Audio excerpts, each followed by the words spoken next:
अहिल्यानगर महानगरपालिका महापौर आणि उपमहापौर पदाची निवड करण्यात आली आहे। राष्ट्रवादीच्या ज्योती गाडे महापौर तर भाजपचे धनंजय जाधव उपमहापौर पदाचे अर्ज दाखल करणार आहेत। भाजप आणि राष्ट्रवादी युतीचे 68 पैकी 52 नगरसेवक निवडून आले, त्यामुळे भाजप आणि राष्ट्रवादी युतीचे महापौर आणि उपमहापौर होणार आहेत।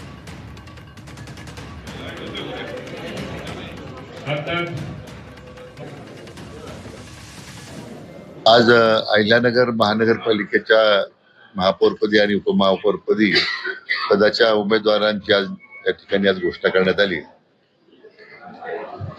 तर राष्ट्रवादी काँग्रेसच्या सौ ज्योतिताई गाडे यांची महापौरपदी आणि उपमहापौरपदी श्री धनंजय जाधव यांची या ठिकाणी आता निवड आपण घोषित केलेली आहे।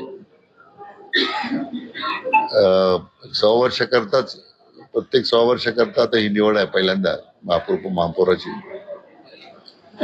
2.5 वर्षाच्या करता हा कालावधी राहणार आहे